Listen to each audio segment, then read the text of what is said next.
ওই কি করো? ছাড়ো ছাড়ো বলছি, মেজাজ খারাপ লাগছে খুব। ছাড়ছি না, দেখ কি করি তোকে। আহ! তিনতলা বাড়িটাও পুরোটাই লাল নীল বাতিতে ঝলমল করছে। এ বাড়ির বড় মেয়ের আগামীকাল বিয়ে, আজ গায়ে হলুদ।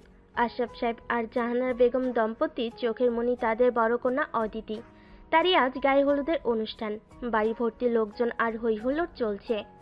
পুরো বাড়ি যেখানে আনন্দে মেতে আছে, সেখানে একমাত্র একজন আছে যার হদিস এখনো পাওয়া যাচ্ছে না। জাহানারা বেগম পিঠার রুমের সামনে গিয়ে দাঁড়ালেন। দরজাটা ভেতর থেকে লাগানো। তিনি পিঠাকে বেশ আলতো সুরে ডাকলেন। পৃথা মা, কোথায় তুই পৃথা? ভেতর থেকে গুনগুন শব্দে পড়ার আওয়াজটা হুট করে থেমে গেল। পিঠা উত্তর দিল, চাচিমণি আমাকে প্লিজ তোমরা একটু পড়তে দিবা। কাল সকালেই আমার পরীক্ষা, বিয়ের প্রিপারেশন নিতে গিয়ে কিছুই পড়া হয়নি আমার। আমার রিভিশনটা তো দিতে দাও প্লিজ। এখন যাও, আমি রিভিশনটা শেষ হলেই চলে আসবো উপরে। জাহানারা বেগম হালকা করে মাথা নাড়লেন আর বললেন, মেয়েটাকে নিয়ে আর পারলাম না। কই বিয়ে বাড়িতে শাড়ি পরে হই হুল্লোড় করবে, আনন্দ করবে, তা না করে বইয়ে মুখ গুজে বসে আছে। বলতে বলতে তিনি চলে গেলেন রান্নাঘরের দিকে। সেখানে ফুলি খালা রান্নায় ব্যস্ত। এত মানুষ ঘর ভর্তি, তাদের খাওয়া দাওয়ার আয়োজন করতে বেশ বেগ পেতে হচ্ছে তাকে। অদিতির রুমে সব মামাতো ফুপাতো বোনেরা আর ওর বান্ধবীরা বসে আছে। অদিতিকে সাজাচ্ছে ওরা। অদিতি মাঝারি গড়নের গোলগাল মুখের আর দেখতে খুব সুন্দর। হলুদ শাড়ি আর ফুলের গহনায় তাকে ভীষণ মায়াবী লাগছে।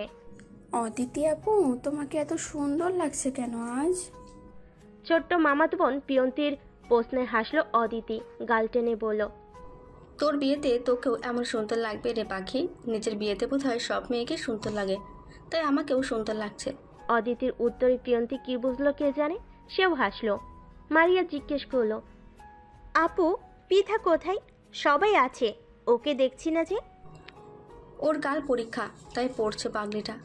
অনেকবার আমি আর মা মিলে ডেকেছি, কিন্তু মহারানীর এক উত্তর, পড়া যতক্ষণ না শেষ হবে সে আসবে না। এটা কোনো কথা হলো? আজ আমরা সবাই মজা করব, একসাথে ভেবে রেখেছি। চিন্তা করিস না, ও চলে আসবে। আমার হলুদ আর ও থাকবে না, এটা তো হতেই পারে না। পিতার পরিচয় দেওয়া যাক।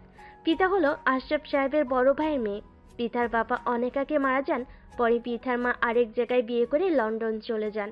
কিন্তু পিতাকে তার দ্বিতীয় স্বামীর পরিবার মেনে নেয়নি, তাই পিতা আশরাফ সাহেবের সাথেই রয়ে গেছে তাদের পরিবারের একজন হয়ে। সবাই তাদের সাধ্যমতো ভালোবাসা দিয়ে ভরিয়ে রেখেছে পিতার জীবন। পিতা এবার এইচএসসি পরীক্ষা দিবে। টেস্ট পরীক্ষা খুবই শীঘ্রই। পিতার এই পরিবারের প্রতিটা মানুষকে খুব বেশি ভালোবাসে। চাচু, চাচিমণি, অদিতি আপু, অপু ভাইয়া, এই মানুষগুলো আর তার প্রিয় বইগুলি মিলেই তার জীবন। ব্রোকেন ফ্যামিলির হয়েও সে এত সুন্দর পরিবার পেয়েছে, এই জন্য সে খুবই খুশি। অদিতি আপুর বিয়ে, তাই সে আরো বেশি খুশি। আপু যে এত সুন্দর আর ভালো একটা বর পাচ্ছে, সেটা ভাবলেই তার মন খুশিতে ভরে যায়। পড়তে পড়তে প্রায় অনেক সময় হয়ে এলো, তাই সে এবার ভাবলো রেডি হয়ে নেওয়া যাক। সুন্দর একটা বাসন্তী রঙা শাড়ির সাথে লাল হিজাব, চুড়ি আর হালকা ফুলের গহনায় নিজেকে সাজিয়ে নিল। দেখতে সে অপরূপা সুন্দরী, তাই বেশি মেকআপ করা লাগে না। একটু লিপস্টিক আর কাজল দিয়ে নিল, ব্যাস সেজে গুজে সিঁড়ি বেয়ে ছাদের দিকে চলো। এক সিঁড়ি না যেতেই সামনে অপুকে দেখলো। অপু মানে অপূর্ব, আশরাফ সাহেবের একমাত্র ছেলে। একটি প্রাইভেট ইউনিভার্সিটির ইংলিশের টিচার সে। খুব সুন্দর গড়নের আর দেখতেও বেশ। পিঠাকে দেখে জড়িয়ে ধরে। পিঠা নিজেকে ছাড়ানোর চেষ্টা করে চেঁচিয়ে ওঠে, কারণ অপু কখনোই এমন করেনি কোনোদিন। পিঠার চেঁচামেচি দেখে অপু ভয় পেয়ে তাকে ছেড়ে দিয়ে বলে, কি রে, এত রংচং মেখে ভূত সেজে আছিস কেন? মেকআপ আর একটু কম করা উচিত ছিল তোর। কি বলো ভাইয়া, সাজিয়ে নি তো।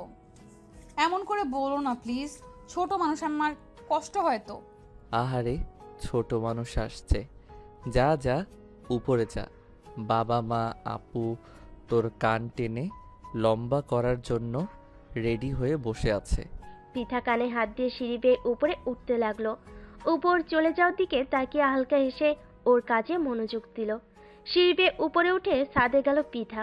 চাচিমণি, চাচু, অদিতি আপু সবে স্টেজে, সেখানে সে এগিয়ে গেল। এই যে মহারানী, আসবার সময় হলো তোর। বললো, হ্যাঁ রে, পড়া একটু আগে শেষ হলো। আমার কেমন লাগছে বল? মাশাআল্লাহ, অনেক সুন্দর লাগছে। পিঠাকে দেখে অদিতি ওকে কাছে ডাকলো। এই পৃথা, আয় আমার কাছে, এসে বস তো, তোর সাথে ছবি তুলবো। পৃথা অদিতিকে জড়িয়ে ধরে ছবি তুলল আর বলল, আপু, কাল তুমি চলে গেলে আমার ভীষণ কষ্ট হবে জানো। তোমাকে আমি কি ভীষণ মিস করব। আমিও তোকে অনেক মিস করবো রে পাখি। পৃথার অদিতির ভালোবাসা দেখে আশরাফ সাহেব আর জাহানারা বেগমের চোখ ভিজে এলো। দেখতে দেখতে মেয়েগুলো কত বড় হয়ে গেল। কাল অদিতি নতুন ঠিকানায় চলে যাবে, আর পৃথাও একদিন চলে যাবে। ভাবতে ভাবতে আশরাফ সাহেবের বুক ভার হয়ে এলো। কিছু ভাবতে পারলেন না আর।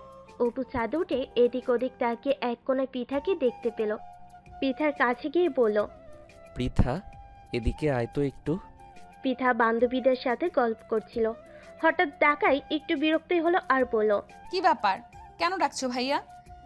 দেখছো আমি একটু ওদের সাথে গল্প করছিলাম।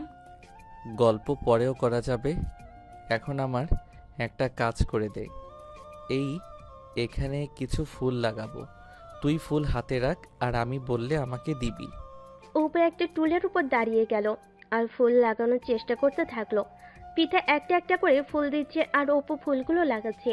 হঠাৎই টুলটা দুলে ওঠায় অপু ব্যালেন্স হারাতে নিল আর পিঠার কাঁধে হাত রেখে ভর দিল। আস্তে ভাইয়া, পড়ে যাবো তো, ঠিক আছো?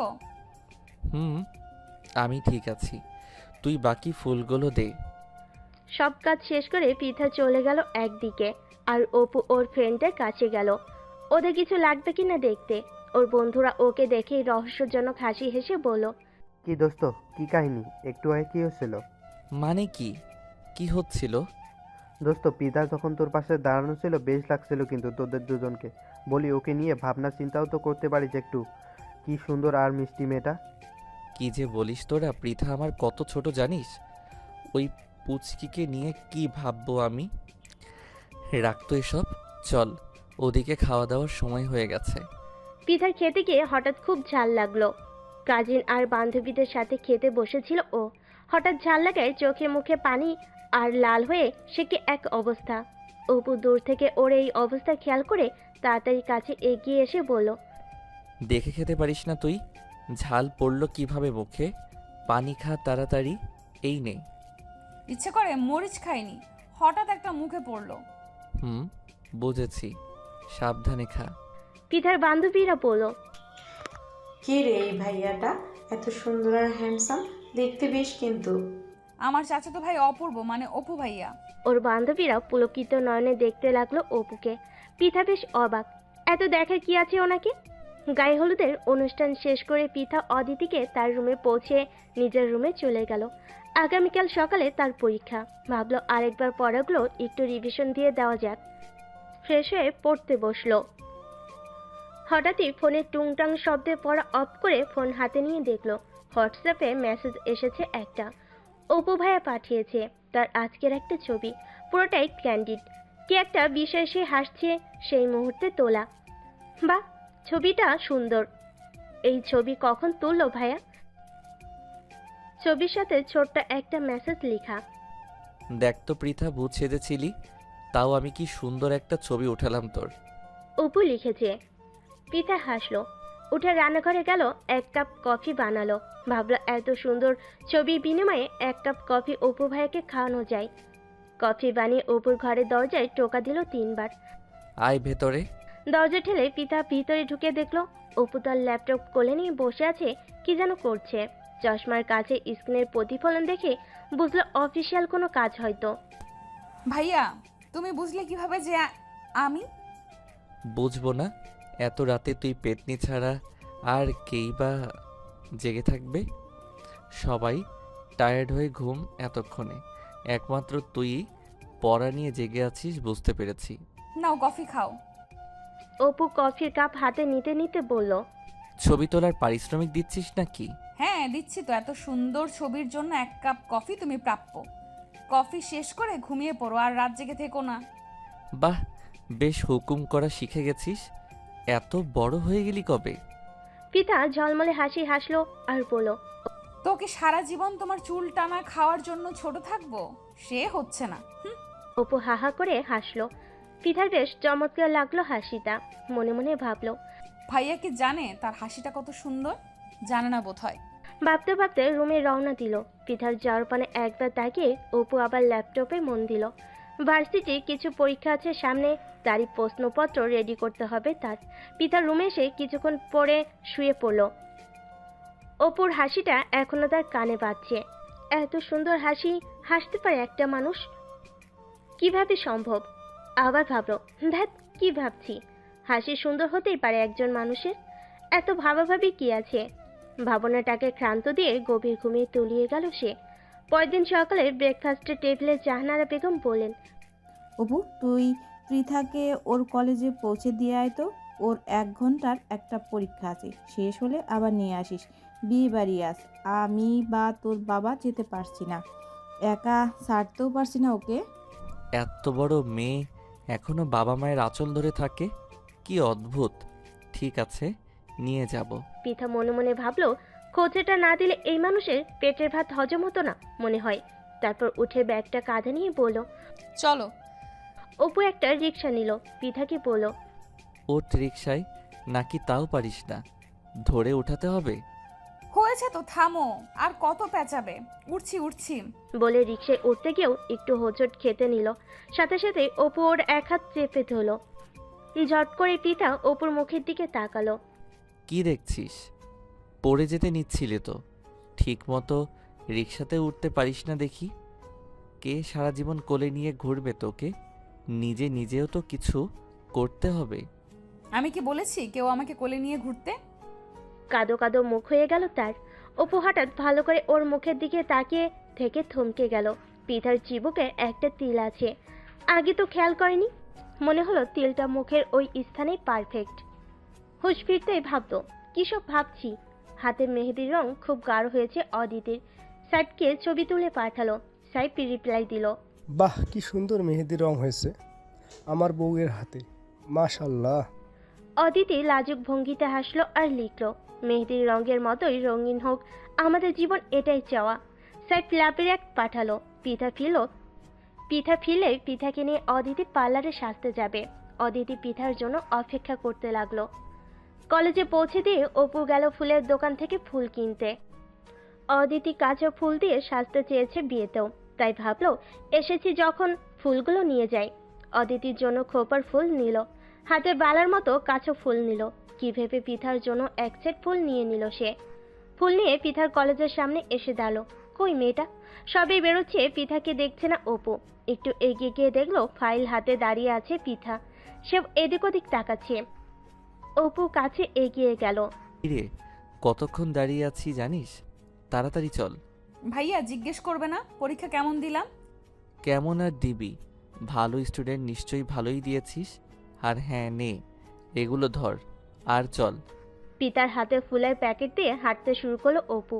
পিতা প্যাকেটে কি আছে দেখতে নিল। অপু ডাকায় আর না দেখেই হাঁটা শুরু করলো। রিকশায় বাড়ি ফিরে এলো দুজনে। পিতা বাড়ি ফিরতেই অদিতির রুমে গেল। অদিতি পার্লারে যাওয়ার জন্য সব গুছিয়ে বসে আছে। প্যাকেটটা অদিতিকে পিতা দিতে দিতে বলল, নাও আপু, তোমার জন্য ফুল। ও, ফুল এনেছো অপু, বেশ।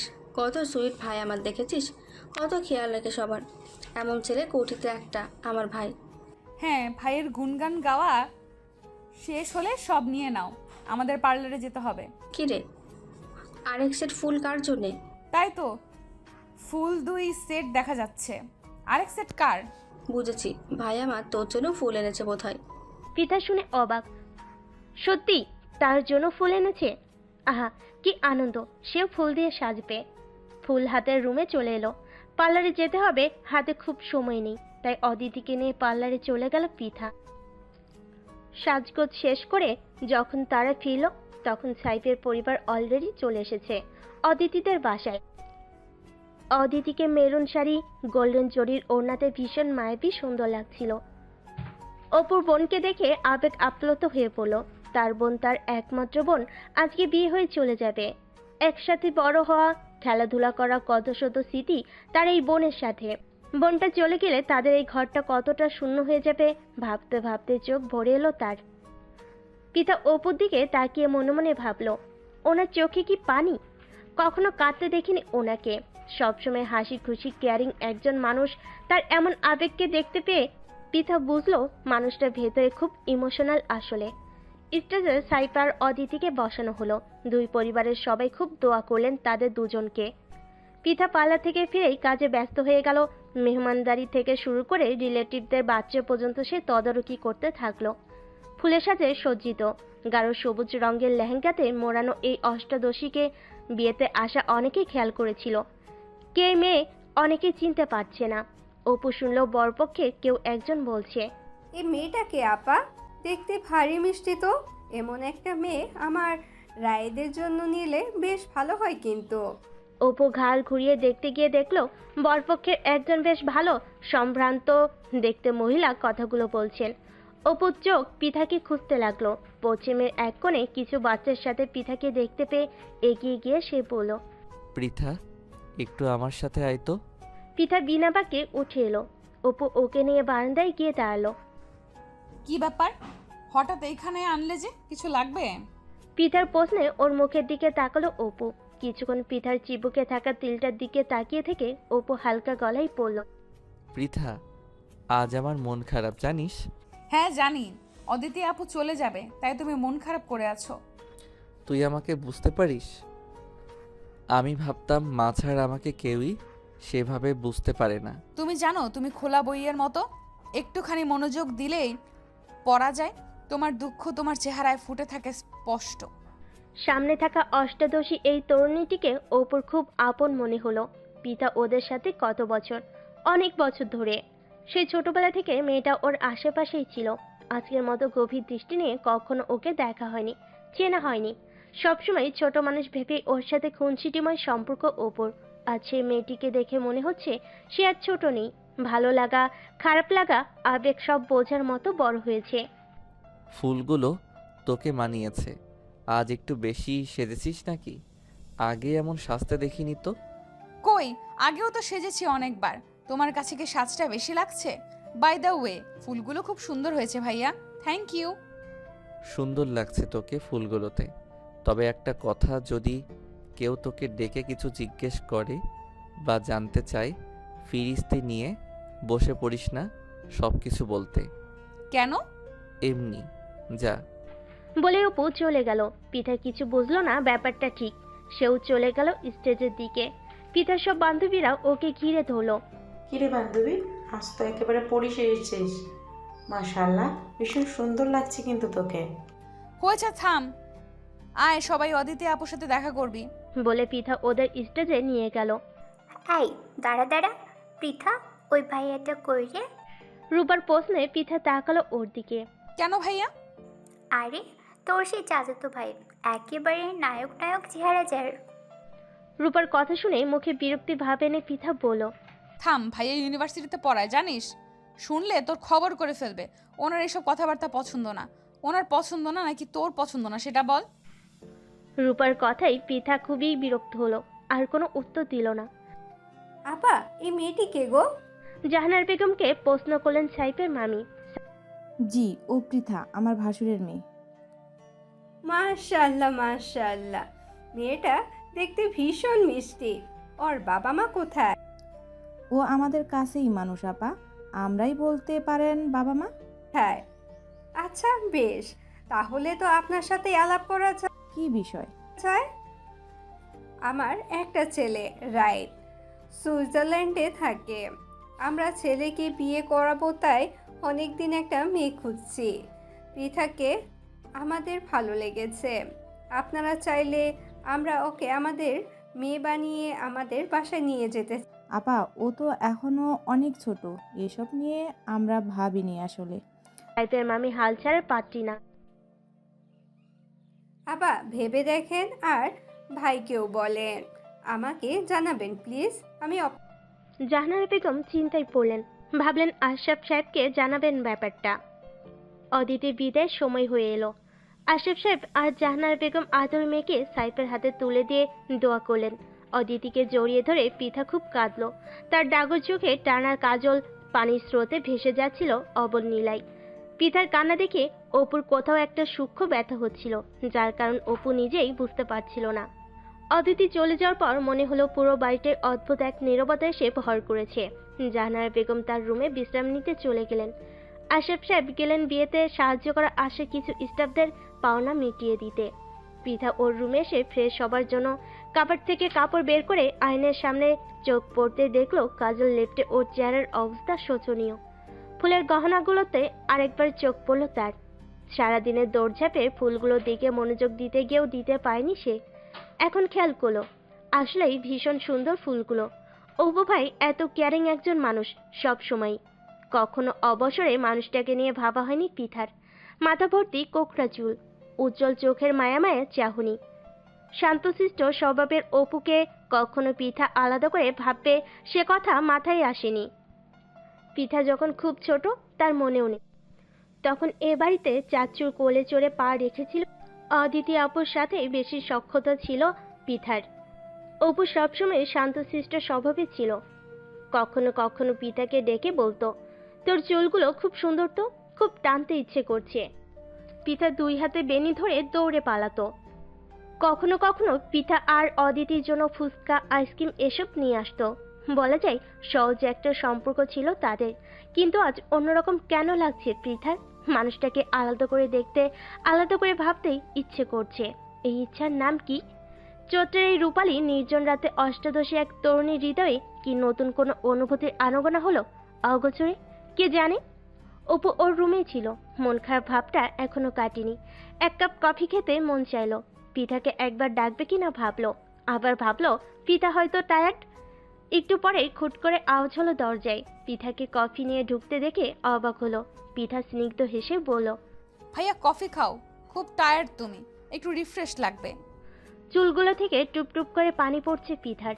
স্নিগ্ধ একটা গোলগাল ফর্সা মুখ, গভীর টিকালো নাক, সব মিলে কি অসাধারণ লাগছে মেয়েটাকে। অপু চেয়ে রইল কিছুক্ষণ, জিজ্ঞেস করলো, কাল তোর পরীক্ষা নেই? না ভাইয়া, কাল নেই। বারবার পৃথার ভাইয়া ডাকটা অপুর কানে খুব লাগছিল। এতবার বলার কি আছে? মনে হয় যেন মালা জপছে। অপু মনে মনে খানিক রুষ্ট হলো, বাট প্রকাশ করলো না। ভাইয়া, তোমার রুমে এগুলো কি বই? হ্যাঁ, কেন? আমি পরীক্ষা শেষ করে তোমার কাছ থেকে নিয়ে এগুলো পড়বো। ঠিক আছে, পড়িস, এখন ঘুমা। আচ্ছা, গুড নাইট। পৃথা ওর রুমের দিকে উল্টো ঘুরে যেতে নিলে অপু বলল, প্রীতা শোন, আজ বাইরে খুব জ্যোৎস্না, ছাদে যাবি? পৃথা অবাক হলো। অপু ভাই সাধারণত ছাদে খুব একটা যায় না। সে আর অদিতি মাঝে মধ্যে যেত বলে উল্টা বকুনি দিত। আজ কি হলো হঠাৎ? ছাদে যাব, চাচিমণিকে বলে যাই। আম্মুকে বলা লাগবে না, আমি যাচ্ছি তো সাথে, আর বলার কি আছে, চল। দুজনে সিঁড়ির দিকে এগিয়ে চলল। ওরা ছাদে এসে দেখলো চারপাশ চৈতালি পূর্ণিমায় ভেসে যাচ্ছে। এত সুন্দর চাঁদের আলো, চারপাশ থই থই করছে।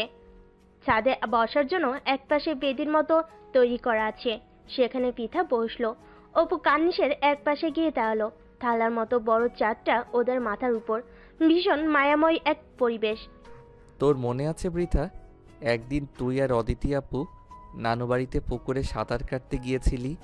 তুই হঠাৎ ডুবে যেতে নিয়েছিলি, পরে অদিতি আপু নিজের জীবনের পরোয়া না করেই তোকে বাঁচাতে ঝাঁপ দিয়েছিল, অথচ সে নিজেও সাঁতার জানতো না।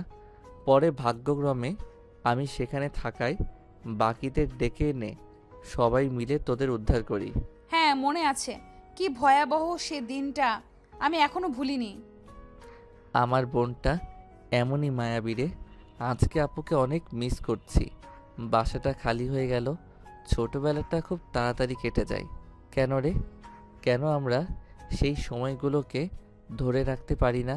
বলতে বলতে গলা ধরে এলো অপুর। পিতা উঠে গিয়ে অপুর পাশে দাঁড়ালো, কাঁধে একটা হাত রেখে বলল, শান্ত হও প্লিজ। আপুর বর খুব ভালো, সবসময় আপুকে নিয়ে এখানে আসবে, বেরিয়ে যাবে ওরা, আপুকে সবসময় দেখতে পাবে, মন খারাপ করো না। একবার চাঁদের দিকে তাকিয়ে আবার পিতার মুখের দিকে তাকালো অপু। জ্যোৎস্নায় ভেসে যাওয়া সেই রাতে অপুর মনে হলো সারা জীবন এই চমৎকার তরুণীটিকে এভাবে পাশে বসিয়ে জ্যোৎস্না দেখে কাটিয়ে দিলে মন্দ হয় না। বিয়ের আয়োজন কাটিয়ে উঠতেই পিতা ব্যস্ত হয়ে গেল পড়াশোনা নিয়ে। 3 মাস পর তার এইচএসসি পরীক্ষা। খুব মন দিয়ে পড়াশোনা করতে লাগলো সে। অপুর সাথে দেখা সাক্ষাৎও কমে গেল। মাঝে মধ্যে রাতে একটু কফি নিয়ে যাওয়া ছাড়া তেমন কথা হয় না অপুর সাথে। এদিকে অপু ভার্সিটির অফিসিয়াল কাজে ব্যস্ত হয়ে পড়ল। দেখতে দেখতে পিথার এইচএসসি পরীক্ষা শুরু হয়ে গেল। দিনরাত পরিশ্রম করে পিথা বেশ ভালো একটা পরীক্ষা দিল। খুব আশাবাদী সে ভালো রেজাল্টের জন্য। পরীক্ষা শেষ করে বাসায় এসে ফ্রেশ হয়ে চাচিমণির সাথে বেশ কিছুক্ষণ গল্প করলো সে। সন্ধ্যায় কলিং বেল বাজলো। জাহানারা বেগম বললেন, যা তো পৃথা, নিশ্চয়ই অপু এসেছে, দরজাটা খুলে দে।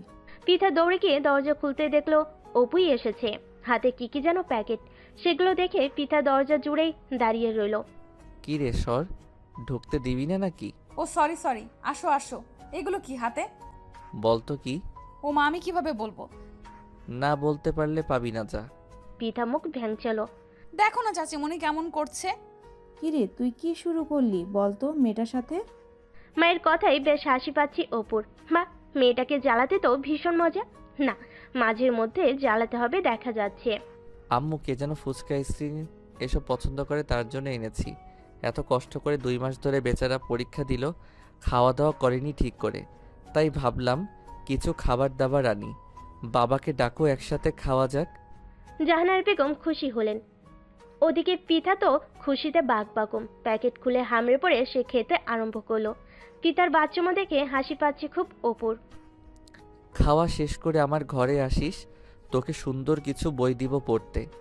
আচ্ছা চাচিমণি, অদিতি আপুরা বলেছিল আসবে, কবে আসবে বলেছে কিছু? পৃথা, হ্যাঁ রে, অদিতিরা হয়তো আগামী শুক্রবারে আসবে। ও আচ্ছা। অদিতির কথা উঠতেই জাহানারা বেগমের মনে পড়ল সাইফের মামির বলা সেই কথাগুলো। মহিলা ভীষণ নাছোড়বান্দা। বিয়ের পর 3 মাস কেটে গেছে। এর মধ্যে কয়েকবার খোঁজ নিয়েছেন অপুর বাবা কিছু জানালেন কিনা পিথার বিয়ের ব্যাপারে। বারবারই এড়িয়ে গেছেন উনি। মনে সুপ্ত মণিকঠায় তার একটা বাসনা যে অনেকদিন ধরেই বসবাস করছে। পিথাকে তিনি কোনো মতেই দূরে পাঠাতে চান না। তার অপুর জন্য পিথার চেয়ে উপযুক্ত কেউ হতে পারে না বলে তার বিশ্বাস। কখনো কথা কাউকে তিনি শেয়ার করেননি, এমনকি অপুর বাবাকেও না। কিন্তু এখন মনে হচ্ছে সে দিনটা এসে পড়েছে। তিনি তার বাসনাকে এবার বাস্তবে রূপ দিতে চান। না, অপুর বাবার সাথে আলোচনা করতেই হবে এবার। পিতা বই আনতে অপুর রুমে গিয়ে টোকা দিল। ভেতরে আয়। কি করছিলে? আর্নেস্ট হেমিংওয়ের old man and the sea পড়ছিলাম। বাবা, কি কাঠখোট্টা নাম! এত কঠিন বই পড়ো কিভাবে তুমি? আরে বলিস কি, দারুণ, বইটা পড়লে বুঝবি। বাদ দাও, এই বইটা তো শেষ, আরেকটা দাও ভাই। বাহ, পড়ে ফেলেছিস? আচ্ছা, তাহলে এবার হুমায়ুন আহমেদের অপেক্ষাটা পড়, দারুণ। সেলফ থেকে একটা বই বের করে এনে পিতা অপুর খাটে বসেই বইটা পড়তে লাগলো। অপু বসলো তার ল্যাপটপ নিয়ে। ল্যাপটপে কাজ করার ফাঁকে পিতাকে আর চোখে দেখতে লাগলো। হাত পা গুটিয়ে কেমন আদুরে ভঙ্গিতে বই পড়ছে মেয়েটা। এর সব কিছুই এত আদুরে কেন? অপুর হঠাৎ ইচ্ছে হলো পিতার গাল দুটো টিপে দিতে। এটা ভেবে মনে মনেই হাসছিল অপু। বই পড়তে পড়তে সেখানেই ঘুমিয়ে গেল পিঠা। অপু অনেক ডাকলো, কিন্তু পিঠাকে আর জাগানো গেল না। অপু ভাবলো থাক, ঘুমাক, আমি বরং গেস্ট রুমেই ঘুমাবো আজ। পিঠার গায়ে পাতলা একটা কমফোর্টার দিয়ে ওর ঘুমন্ত মুখের দিকে একবার তাকালো সে। কপালে ঠোঁট ছুঁয়ে দেবার তীব্র বাসনাটা অতি কষ্টে নিবারণ করলো সে। না, তার কোনো অধিকার নেই। অধিকার ব্যতীত স্পর্শ করার মতো দুষ্টু মন কখনোই তার নেই। লাইট নিভিয়ে চলে এলো সে গেস্ট রুমে। পরে শুক্রবার অদিতি এলো বেড়াতে। অপু, পিঠা, অদিতি, সাইফ সবাই মিলে বেশ দারুণ একটা সময় কাটালো ওরা। অদিতি হঠাৎ তার মাকে বলল, আম্মু ভুলে তো গিয়েছিলাম, সাইফের মামি কি তোমার সাথে কিছু বলেছিল? হ্যাঁ বলেছিল, পরে তোর সাথে এ ব্যাপারে কথা বলবো। পিঠা অদিতির মুখের দিকে তাকিয়ে রইল। কি ব্যাপারে কথা হচ্ছে ঠিক বুঝতে পারলো না। জাহানারা বেগম সপ্তপনে এড়িয়ে গেলেন ব্যাপারটা। পিঠার এসএসসি রেজাল্ট দিয়ে দিল। গোল্ডেন জিপিএ 5 পেয়ে দারুণ রেজাল্ট করলো সে। চাচিমণি আর চাচু প্রাণ ভরে দোয়া করলেন পিঠা। অদিতিও চলে এলো পিঠাকে কনগ্রাচুলেশন জানাতে। অপু ফোন করে জানালো সবাই রেডি হয়ে থাকবে, সবাইকে নিয়ে আজ বাইরে খেতে যাবে। সুন্দর একটা বেগুনি রঙের 3 পিস পরে চোখে কাজল এঁকে হালকা লিপস্টিক দিয়ে তৈরি হয়ে নিল পিঠা, সাথে ম্যাচিং হিজাবও পরে নিল। গত ঈদে চাচু ওকে জামাটা গিফট করেছিল, খুব প্রিয় জামাটা ওর। আজকে এই খুশি দিনে এই জামাটাই ওর পরতে মন চাইলো। অপু কল দিল সবাইকে নিচে নামতে। আজ গাড়িতে করে রেস্টুরেন্টে যাবে ওরা। সবাই একে একে নামতে শুরু করলো। পিঠা এলো সবার শেষে। বেগুনি রঙা অষ্টদশীকে দেখে কিছুক্ষণের জন্য বাকরুদ্ধ হয়ে গেল অপু। সাক্ষাৎ পরি নেমে এসেছে যেন ঢাকা শহরের এই ছোট্ট গলিটায়। হৃৎপিণ্ডের একটানা ধুকপুকানের শব্দে কেবল শুনতে পাচ্ছিল সে, বাকি সবই যেন নিশ্চুপ, নিস্তব্ধ। কেমন লাগছে আমাকে বলো তো? ভাইয়ের শব্দটা অপুর কানে আশ্রে পড়তে ভীষণ তেতে উঠল ব্যাহে এমন। ছোটবেলায় যদি জানতাম বড়বেলায় এসে এই মেয়েটার কাছেই এসে মন হারাতে হবে, তাহলে এই ভাইয়ের শব্দ তো বহু আগেই নিষেধাজ্ঞা জারি করে দিতাম। কপাল চাপড়াতে ইচ্ছে করলো অপুর। কেমন আর লাগছে? প্রতিদিন যেমন লাগে তেমনই। কথা না বাড়িয়ে গাড়িতে ওঠ। পিঠার মন খারাপ হলো, ভেবেছিল একটু প্রশংসা পাবে, কিন্তু ভুলে গিয়েছিল ও তো জন্মের নিরামিষ। পিছনে সব সিট বুকড। তুই সামনে বসে পড় পৃথা, আমরা পেছনে আছি। উপায়ন্তর না পেয়ে অগত্যার সামনেই বসলো পিঠা। গাড়ির ড্রাইভিং সিটে এসে বসলো অপু। গাড়ি চলতে শুরু করলো।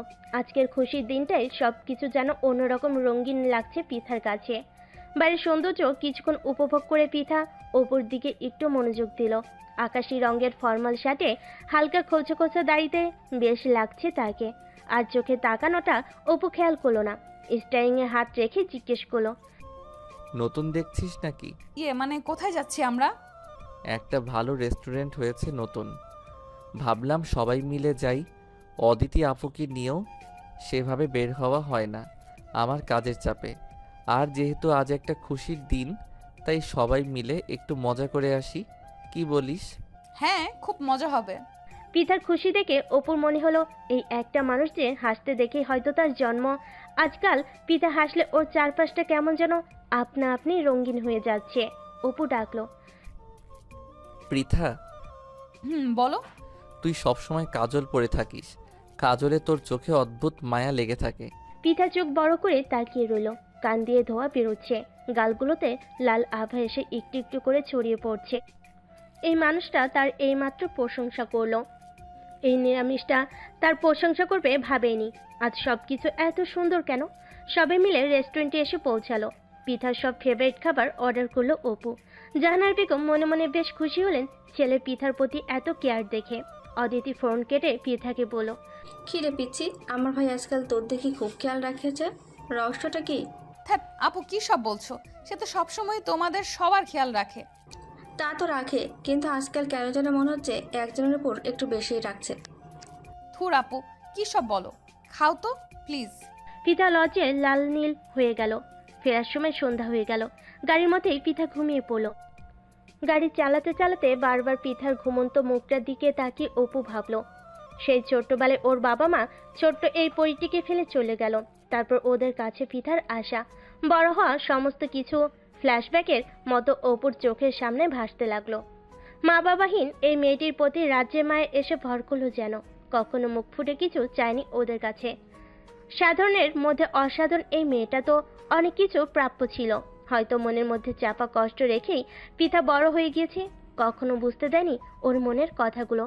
অপুর আজ খুব জানতে ইচ্ছে করছে পিতার সব স্বপ্নগুলোর কথা, সব চা পাওয়ার কথা, যা সে কখনো জানতে চায়নি। চাইবে বা কিভাবে? কয়েকদিন আগেও এই মেয়েটিকে নিতান্তই ছোট মানুষ হিসাবে জানতো, কিন্তু সাইফিয়ার মামির বলা কথাগুলো শোনার পর কে যেন তার ভেতরটা নাড়া দিয়ে গেল। এক মুহূর্তের জন্য মনে হলো পিঠাকে বুঝি ওরা নিয়ে যাবে। অপুর জীবনে দ্বিতীয় কোনো নারীর আগমন কখনো ঘটেনি। স্কুল, কলেজ, ইউনিভার্সিটি লাইফে কখনো কোনো মেয়েবন্ধু হয়নি। সে তার ক্যারিয়ার, তার পড়াশোনা নিয়ে যথেষ্ট সিরিয়াস ছিল। তার 26 বছরের জীবনে কোনো নারী তার ভেতরটাকে কখনো ছুঁয়ে দিতে পারেনি। মা, বোন আর পিঠা, এই 3 নারী সবসময় ছিল তার জীবনে। সৃষ্টিকর্তা কি তবে চেয়েছেন পিতাই ওর জীবনে প্রথম আর শেষ নারী হিসেবে থেকে যাক? ও কি অপুর মতো করে অপুকে ভাববে কখনো? এমন হাজারো প্রশ্ন অপুর মনে ঘুরপাক খেতে লাগলো। চৈত্রের সেই রাতে অপুর শুধুই মনে হলো এক জীবন তো দেখতে দেখতে কেটে যাবে। সে জীবনে কেবল পিঠাই আসুক। তার অন্তরটাকে ছুঁয়ে দেওয়ার ক্ষমতা একমাত্র এই অষ্টাদশীর কাছেই আছে। সে রাতে অপুর ঘুম হলো না। কাকে বলবে আর অনুভূতির কথা? পিঠাকে? ও কি বুঝবে? নাকি মাকে বলবে? মাকে কি বলবে? মা, তোমার ছেলে মন হারিয়ে বসেছে, তাও ছোট্ট একটা মানুষের কাছে, যাকে তুমি চেনো, যাকে তুমিও অনেক ভালোবাসো। মাকে কি বলবে সে? মা, আমাকে পিঠাকে এনে দাও। আর কিছু চায় না। শত শত শিক্ষার্থীকে শিক্ষার আলো এনে দেওয়া অপু আজ অন্ধকারে হাঁটতে মরছে। তার সব আলো সেই অষ্টাদশীর কাছে। সেই অষ্টাদশী ছাড়া যে সবই অন্ধকার, জীবনটাই অন্ধকার। আশরাফ সাহেব ব্রেকফাস্ট টেবিলে সবাইকে নিয়ে খেতে বসেছেন। পিঠার দিকে চেয়ে বলেন, আম্মু, তোমার তো এখন ভার্সিটিতে ভর্তি হতে হবে। খুব মন দিয়ে পড়াশোনা করো মা।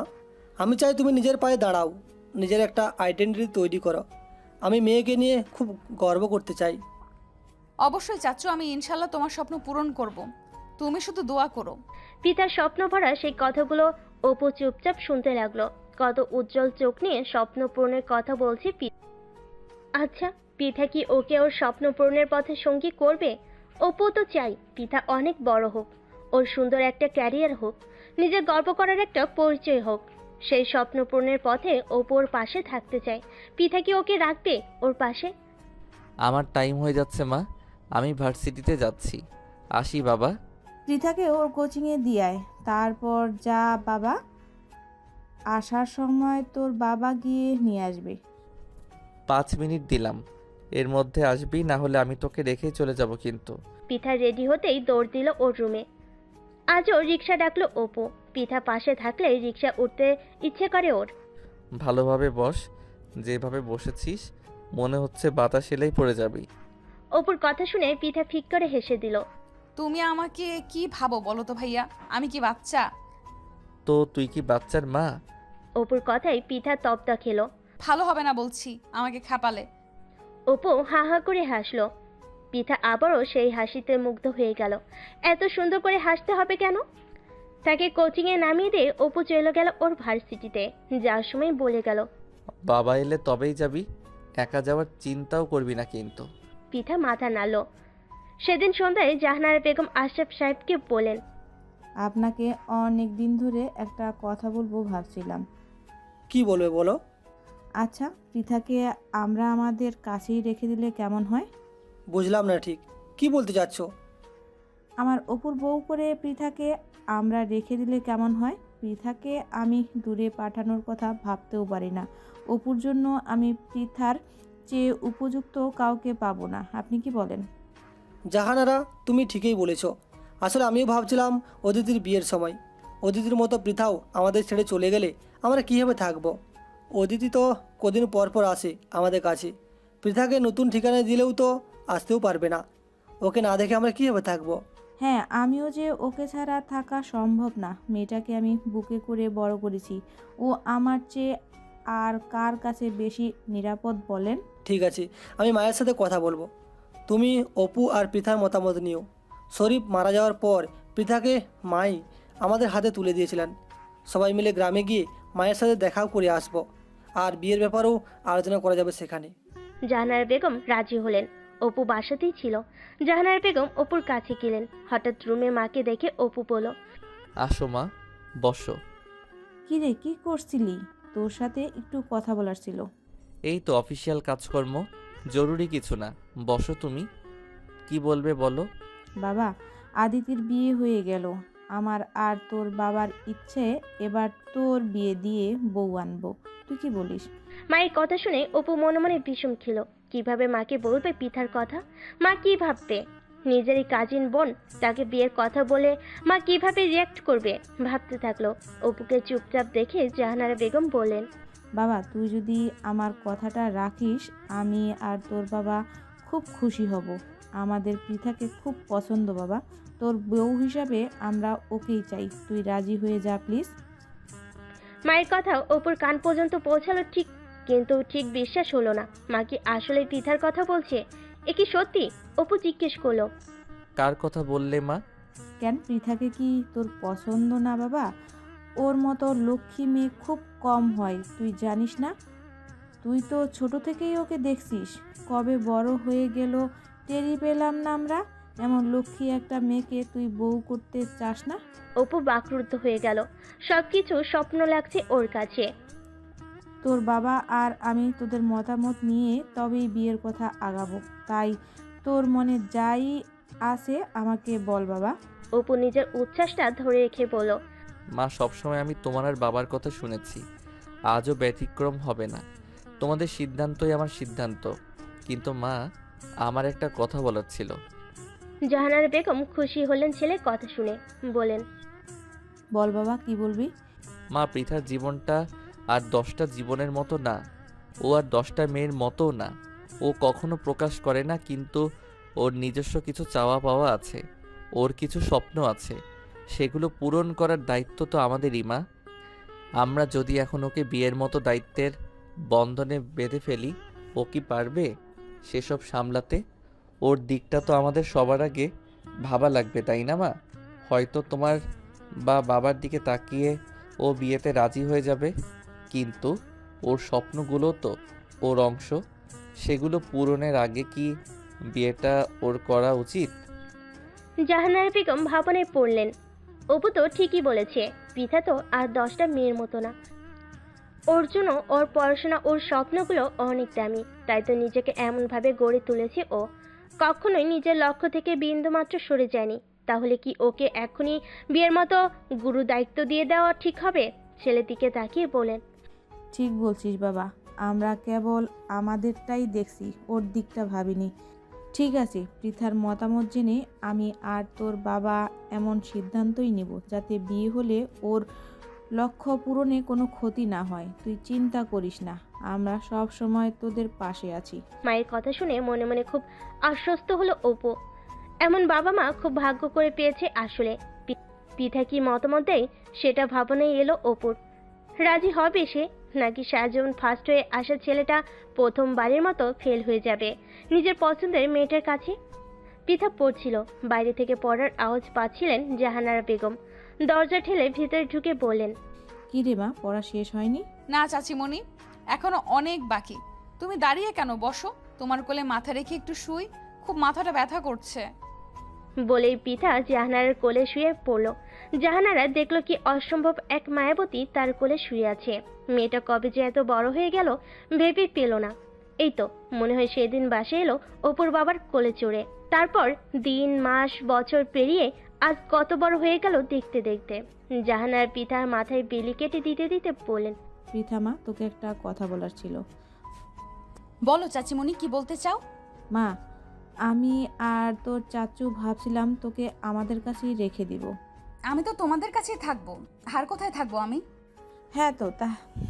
হ্যাঁ, তা তো থাকবি, কিন্তু মা, মেয়েদের তো একদিন অন্যের ঘরে চলে যেতে হয়, এটাই নিয়ম।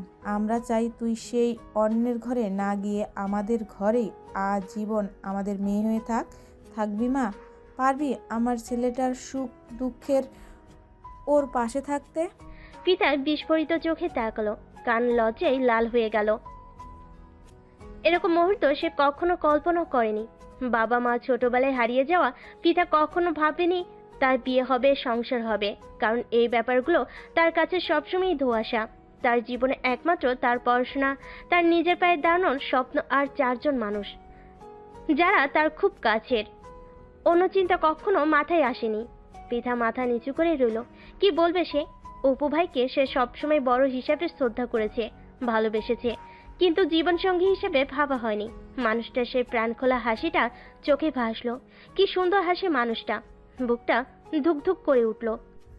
কি রে, কি ভাবছিস? আমার ছেলেকে পছন্দ না তোর? না হলে বল, মনে যা আসে আমাকে নির্দ্বিধায় বলে দে। চাচিমণি, তোমরাই আমার সব কিছু। জ্ঞান হওয়ার পর আমি তোমাদের ভালোবাসা পেয়ে বড় হয়েছি। তোমাদের কোনো কথা আমি রাখবো না এমন হতে পারে কখনো? কিন্তু চাচিমণি, আমার অনেক দিনের স্বপ্ন, আমি পড়াশোনা করে নিজের একটা পরিচয় তৈরি করব। সেই সুযোগটা কি আমি পাবো তোমাদের কাছে? জাহানারা পিতাকে বুকে জড়িয়ে ধরে বললেন, পাগলি মা আমার, তোর সব স্বপ্নের ভার আরেকজন নিবে বলে বসে আছে, তা হয়তো তুই জানিসও না। একটুই বলবো, তোর সব স্বপ্ন পূরণের দায়িত্ব আমাদের। দুনিয়ার কে কি বলে বলুক, কিন্তু তোর স্বপ্ন সবার আগে, তারপর বাকি সব। নে এবার কোলে শুয়ে পড়, আমি তোর মাথায় হাত বুলিয়ে দিচ্ছি। পিতা শুয়ে পড়ল। জাহানার পিতার মাথায় হাত রাখলেন। পিতার মনে হলো মা তার মাথায় বুঝি হাত রাখলেন। কতদিন মায়ের স্পর্শ পায় না সে, কতগুলো বছর মাকে দেখে না। মায়ের কি তাকে মনে পড়ে? হয়তো না। পিতার চোখের কোণে এক ফোঁটা জল ভীষণ অভিমানে জড়ো হলো। তার জীবনে নতুন হাওয়া বদলে আভাস এসেছে। এমন দিনে বাবা মা কেউই তার পাশে নেই। জলের ধারা চোখের কোণ বেয়ে গড়িয়ে পড়ল নীরবে। রাত 10টা। পৃথা পড়া শেষ করে ভাবলো একটু কফি খাওয়া যাক। রান্নাঘরে গিয়ে কফি বানাতে গিয়ে ভাবলো অপু ভাইয়াকেও 1 কাপ বানিয়ে দিয়ে আসি। কফি বানিয়ে অপুর রুমের দিকে আস্তে আস্তে হেঁটে চলল পৃথা। 3 টোকা দিতেই অপুর গলা শোনা গেল। আয় ভেতরে। কি করছিলে, ব্যস্ত? না ব্যস্ত না, আয়। কফি এনেছিস? দে। কফি খেয়ে বলো কেমন হয়েছে। হঠাৎ এই প্রশ্ন? আগে তো কখনো আমার ভালো লেগেছে কিনা জিজ্ঞেস করতি না, আজ হঠাৎ কি মনে করে? না, এমনি জিজ্ঞেস করলাম। ও আচ্ছা, বস ওখানে। দাঁড়িয়ে আছিস কেন? অপু সপ্তপনে পৃথাকে আর চোখে খেয়াল করেছে। কিছু কি পরিবর্তন ঘটলো? মা কি ওর সাথে আলাপ করেছে বিষয়টা নিয়ে? এমন গুটিসুটি মেরে আছে কেন? পৃথা। অপুর ডাকে চমকে ওর দিকে তাকালো পৃথা। বলো। কিছু ভাবছিস তুই? এমন চুপচাপ কেন আজ? অপুর প্রশ্নে পৃথা হালকা হাসলো। কিছু না, একটু ছাদে যাবে আমার সাথে? অপু কিছুক্ষণ তাকিয়ে রইল। আকাঙ্ক্ষিত মানুষটির মুখ ফুটে তার কাছে কিছু আবদার করে বলছে, এটা তার কাছে মনে হলো পরম পাওয়া। এর আগেও কত চকলেট, আইসক্রিম, ফুচকা চেয়েছে, কিন্তু আজ কথার মধ্যে অন্যরকম একটা আবদার খুঁজে পেল সে। পৃথার মনটা কি আজ খারাপ জানার আগ্রহ হলো। অপু সায় দিল। চল। রাতের নির্জনতা, ঠান্ডা মৃদুমন্দ হাওয়ায় চারপাশটা অদ্ভুত সুন্দর লাগছে আজ। পৃথা রেলিং ঘেঁষে দাঁড়ালো। অপু একটু দূরত্বে পাশাপাশি দাঁড়ালো পৃথার। শুনশান নীরবতার চারিদিকে। নীরবতা ভেঙে অপু বলল, তোর মন খারাপ? তুমি কিভাবে বুঝলে? পৃথার প্রশ্নে অপু তাকালো ওর মুখের দিকে। পূর্ণিমার চাঁদ অমাবস্যায় ঢেকে আছে, বুঝবো না? আজ মায়ের কথা খুব মনে পড়ছে। মাকে অনেক দিন দেখি না। তুমি আমার মাকে দেখেছিলে? দেখেছি। আমার মা দেখতে কেমন জানো? আমার তো মায়ের চেহারাটাও মনে নেই ঠিক করে। পৃথার কষ্টভরা কণ্ঠ শুনে অপু চমকালো। পৃথার চোখে মুখে ভীষণ এক কষ্টের ছাপ। কই, আগে তো কখনো ওর এই কষ্ট দেখেনি অপু। আজ কি হলো ওর? পৃথার আরেকটু কাছে ঘেঁষে এলো সে। পৃথা, একটা কথা জানিস, জীবন কেন এত উপভোগ্য বলতো? বলতে পারবো না। কেন উপভোগ্য? জীবনে আমরা যদি সবই পেয়ে যেতাম আমাদের মতো করে, তাহলে জীবন খুব একঘেয়ে হয়ে যেত। বেঁচে থাকার আনন্দ ফুরিয়ে যেত। আমাদের না পাওয়াগুলো আছে বলেই আমরা বেঁচে আছি। আর কেন বাঁচি জানিস? আমাদের অবচেতন মন জানে একদিন আমরা সেসব না পাওয়াগুলো পেয়ে যাব। এই আশায় আশায় আমরা বাঁচি। আর এই জন্যই জীবন এত উপভোগ্য। আমাদের না পাওয়াগুলোই আমাদের নিজেকে চেনায়, নিজেকে জানায়, নিজেকে নিয়ে ভাবায়। খুব সুন্দর বললে তো। তুমি এত কথা জানো? তুই কি আমাকে তোর মতো গবেট ভাবিস নাকি? ইস, গবেট কে? আমি কত ভালো স্টুডেন্ট তুমি জানো না? অপু হাসলো, কিছু বলল না। মেয়েটাকে কিছুটা হালকা লাগছে এখন। আচ্ছা পৃথা, যদি বড় মা কখনো ফেরত আসে, এসে বলে তোকে তার সাথে যেতে, তুই যাবি? পৃথা তাকালো অপুর দিকে। অপুর চোখে কি যেন একটা ভয় দেখতে পেল। কিসের ভয় ওর চোখে মুখে? কি রে, বললি না? হুঁশ ফিরে আসতেই পৃথা বলল, মা আসবে না। ধর যদি আসে? যাব না, আমি কখনোই যাব না। অপু ফোঁস করে একটা নিঃশ্বাস ফেল। হঠাৎ এই প্রশ্ন কেন করলে তুমি? জানি না, বুঝতে পারছি না আজকাল আমার মনের কি হয়েছে। আমি নিজেই বুঝতে পারছি না। মনের ডাক্তার দেখাতে হবে বোধহয়। তো দেখাও ডাক্তার। যেই সেই ডাক্তারে হবে না ম্যাডাম, পার্মানেন্ট ডাক্তার লাগবে। বলে অপু রহস্যময় হাসি দিল। পৃথার কান লাল হয়ে গেল। এসব কি বলছে লোকটা? কোনো কিছুর কি ইঙ্গিত দিচ্ছে? চাচিমণি তোমাকে কিছু বলেছে? পৃথার প্রশ্নে চট করে ওর দিকে তাকালো অপু। কি বলবে? না, কিছু না। চলো, অনেক রাত হলো। এই বলে পৃথা উল্টো ঘুরে হেঁটে যেতে নিল। পৃথা শোন। ডাক শুনে ফিরে তাকালো পৃথা। কি? আর একটু কাছে আয়। পৃথা ফরকে গেল। চাচ্ছেটা কি মানুষটা? পৃথা এগুলো অপু ওর সামনে গিয়ে ওর বাতাসে উঠতে থাকা চুলগুলোই হালকা একটা ফু দিল, দিয়ে বলল, তোর দুঃখগুলো আমাকে দিবি পৃথা? আবার সিন্ধুকে তোর দুঃখগুলো একটু একটু করে জমা করব, বিনিময়ে ফেরত দিব একটা একটা সুখের আধুলি। দিবি প্লিজ? পৃথা ফ্যালফ্যাল নয়নে চেয়ে রইল সামনে দাঁড়িয়ে থাকা পুরুষটির দিকে। তার কোকড়া চুলগুলো এলোমেলো হয়ে আসছে বাতাসে। চুলগুলো একটু ছুঁয়ে দাও তীব্র বাসনা জাগলো। মানুষ মানুষের কাছে সুখ চায়, মানুষটা কি তার দুঃখগুলো চাইছে? কেমন করে ফেরাবে সে? পৃথা আরেকটু এগিয়ে গেল সামনে। খুব সামান্য দূরত্ব দুজনের। মাথার উপর এক ফালি চাঁদ, তার নিচে দাঁড়ানো সৃষ্টির শ্রেষ্ঠ দুই মানব।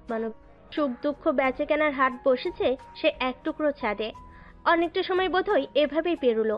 অপু আবার গাঢ় গলায় বলল, পৃথা, তোর দুঃখগুলো আমাকে দে, তোর স্বপ্নগুলো পূরণের ভারটুকু আমাকে দে। বলবো না পাশে থাক, শুধু বলবো তোর পাশে আমাকে রাখ। যদি পথ চলতে চলতে কোনোদিন তোর মনে হয় আমি তোর যোগ্য, সেদিন আমার হয়ে থাকিস তুই অনন্তকালের জন্য। পৃথার চোখে আনন্দের ফিনিক ফোঁটা এসে জড় হলো একটু একটু করে। চোখ ভর্তি পানি আর মুখে এক টুকরো হাসি দিয়ে পৃথার সামনে এগিয়ে ওপর চুলগুলো হাত দিয়ে একটু গুছিয়ে দিতে দিতে বলল, তোমার এত প্রার্থনা ফিরিয়ে দেওয়ার মতো সাহস, শক্তি, ইচ্ছা কোনোটাই প্রকৃতি আমাকে দেয়নি।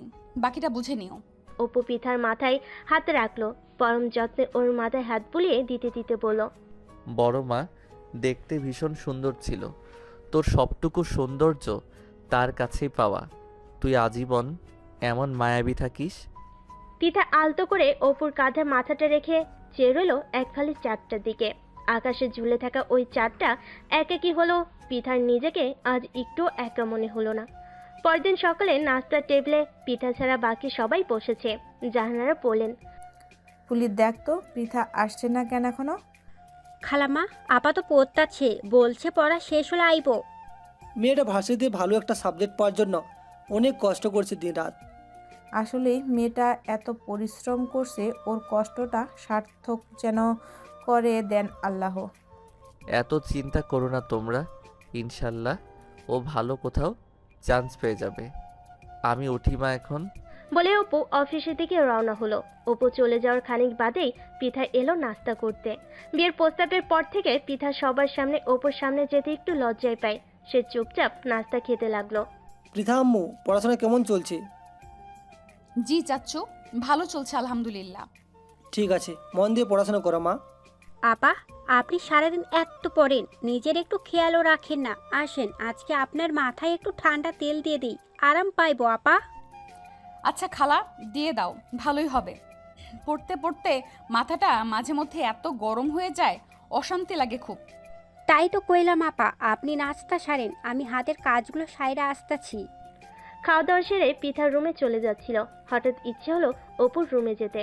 আস্তে আস্তে অপুর রুমের দরজা খুলে ভেতর ঢুকতেই পরিচিত একটা গায়ের ঘ্রাণ পেল। ঘর জুড়ে অপুর গায়ের একটা সুন্দর সুবাস। এত সুন্দর গোছানো রুমটা। ছিমছাম একটা খাট, একটা কাবার্ড, একটা স্টাডি টেবিল, দেওয়ালে সুন্দর কিছু পেন্টিং আর একটা ড্রেসিং টেবিল রাখা, পাশে কিছু ইনডোর প্ল্যান্ট। সব মিলিয়ে দারুণ সুন্দর সাজানো রুমটা। পৃথা ঘুরে ঘুরে দেখতে লাগলো। অনেকবার এই রুমে এলেও একে কখনো এভাবে আসা হয়নি। রুমটা ভীষণ পছন্দ হলো। রুমটাও পছন্দের মানুষটার মতোই গোছালো আর সুন্দর। দেখতে দেখতে পৃথার ভর্তি পরীক্ষা শুরু হয়ে গেল। শেষমেশে ঢাকা ইউনিভার্সিটিতে ফিজিক্স ডিপার্টমেন্টে চান্স পেয়ে গেল। আশরাফ সাহেব জাহানারা বেগম খুব খুশি হলেন ওর সাফল্যে। পিতা অপুকে ফোন করে জানাতে যাবে, এমন সময় দেখলো অপুর ফোন থেকে ওর ফোনে কল এসেছে। কল ধরতেই অপু বলে উঠল, কংগ্রাচুলেশন ম্যাডাম, ট্রিট দেন আমাকে এবার। আমি দিব নাকি তুমি আমাকে দিবা? দিন রাত কষ্ট করলাম আমি, আমাকে তোমার ট্রিট দেওয়া উচিত। তুই তো তোর নিজের পায়ে কুড়াল মারছিস রে। এত টাকা খরচ করে আমি ফকির হয়ে গেলে কষ্ট কিন্তু তোরও হবে। কথার মানে বুঝে নিতে পিতা একটু লজ্জা পেল। অপু বুঝতে পেরে পেল। সন্ধ্যায় রেডি হয়ে থাকিস, তোকে নিয়ে একটা সুন্দর জায়গায় যাব। কোথায়? গেলেই দেখবি। এখন ফোন রাখছি। আচ্ছা। পিতার মনে 100 প্রজাপতি ডানা মেলল। ভাবতে লাগলো আজকের দিনটা এত সুন্দর কেন।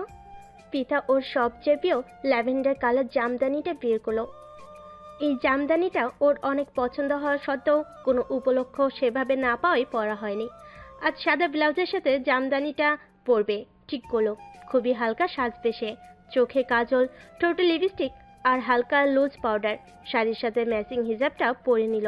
হাতে কিছু চুড়ি, ব্যাস সাজ কমপ্লিট। অপু বাসে ফিরেছে 1 ঘন্টা আগে। সেও নিশ্চয়ই রেডি হয়ে গিয়েছে এতক্ষণে। পিতা আয়নার সামনে নিজেকে আরেকবার একটু দেখে নিতেই ফোনে টুংটাং মেসেজ। অপু লিখেছে, আমি নিচে আছি, অপেক্ষা করছি। পিতা তাড়াতাড়ি জুতাটা পরে রুম থেকে বের হলো। বেরোনোর সাথে সাথে সামনে পড়লো ফুলি। ওকে দেখেই চোখ কপালে তুলে ফেললো সে। আপা আপনাকে তো খুবই সুন্দর লাগতাছে। মাশাল্লাহ, মাশাল্লাহ। আপনি এত সুন্দর কেন আপা? তোমার দেখার চোখ সুন্দর, তাই তোমার চোখে আমাকেও সুন্দর লাগছে। চাচিমণি কোথায় দেখেছো? খালাম্মা তো রুমি। আচ্ছা, চাচিমণিকে তুমি একটু বলে দিও আমি অপু ভাইয়ার সাথে একটু বেরোচ্ছি, জলদিই ফিরে আসবো। আচ্ছা, আমি বলে দেব রে, আপনি যান। ঠিক আছে। বলে পৃথা বের হয়ে গেল। গেটের বাইরে বেরোতেই দেখলো অপু দাঁড়িয়ে আছে। সাদা শুভ্র পাঞ্জাবিতে অপুকে কি দারুণ মানিয়েছে। অপু উল্টো দিকে মুখ করে দাঁড়িয়েছিল। পৃথা ওর পিছনে গিয়ে খুব খুব করে একটু কাশলো। অপু চমকে পিছনে তাকালো। অপুকে চমকে দিয়ে পৃথা খিলখিল করে হাসতে লাগলো। আচ্ছা, আমাকে এখানে দাঁড় করিয়ে রেখে তোর খুব হাসি পাচ্ছে। বাহ বাহ, এত আটা ময়দা মাখতে কে বলেছে তোকে? পেতনি একটা। অপুর কথায় পৃথার হাসি বন্ধ হয়ে গেল। বলে কি লোকটা, এত সুন্দর করে সাজলাম আর বলে কিনা পেতনি লাগছে। ঠোঁট উল্টিয়ে পৃথা বলল, আমাকে না খেপালে কি তোমার শান্তি লাগে না? একটু প্রশংসাও তো করতে পারো নাকি? তোর প্রশংসা করতে গেলে আমাকে যে সন্ন্যাসী হয়ে যেতে হবে। বলে পৃথার একটু কাছে এগিয়ে এলো অপু। গাঢ় গলায় বলল, এই রূপ নিয়ে আমার সামনে আসিস না তুই, বুঝেছিস? আমি নিজেকে আর কতবার বোঝাবো বল? আমাকে শান্তশিষ্ট থাকতে দে, অবাধ্য করিস না প্লিজ। বলতে বলতে পৃথার হাত ধরে টেনে সামনে এনে বলল, চল, এবার দেরি হয়ে যাচ্ছে। অপুর কর্মকাণ্ডে পৃথার কান গাল সব লাল হয়ে গেল। কি লজ্জা, কি লজ্জা, মাটিতে মিশে যেতে মন চাচ্ছে। লজ্জায় নুয়ে রিকশায় উঠে বসলো। কোথায় যাচ্ছি আমরা বললে না তো? খুব সুন্দর একটা জায়গায়, গেলেই দেখতে পাবি। পৃথা আর কিছু জিজ্ঞেস করলো না।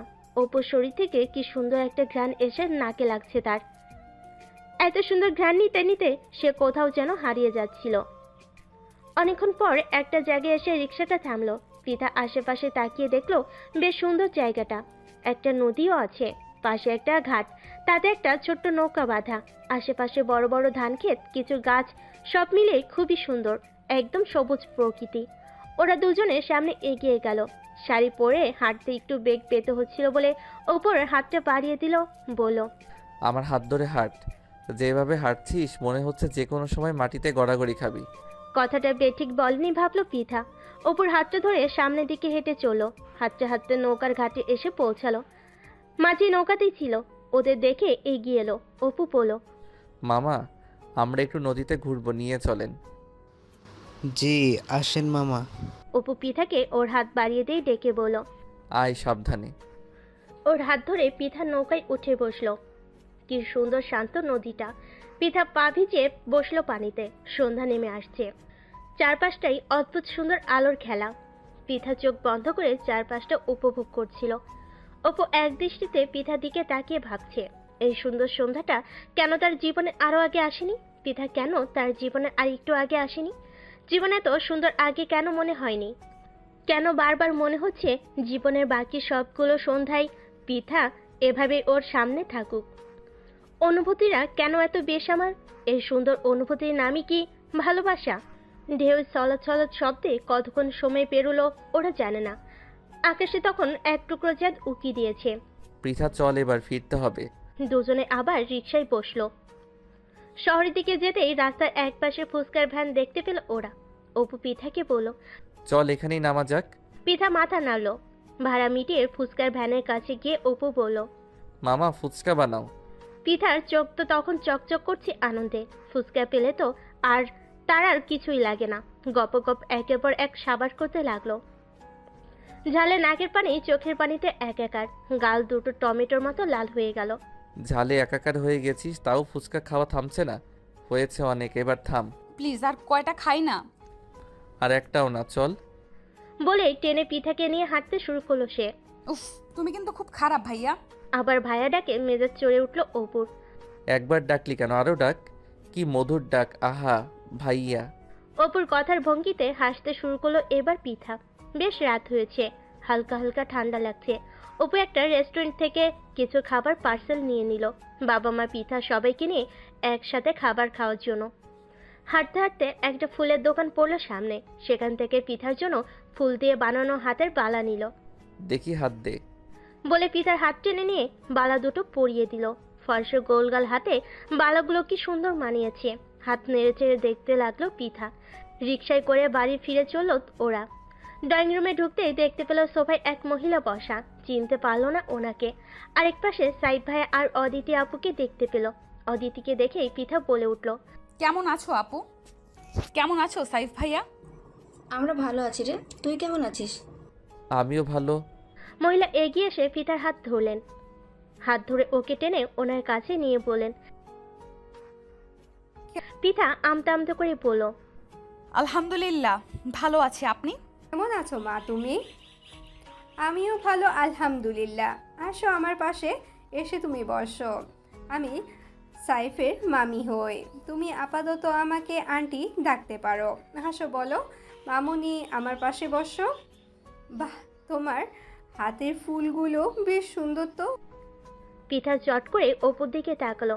অপুর চেহারা দেখেই বুঝলো রেগে যাচ্ছে সে।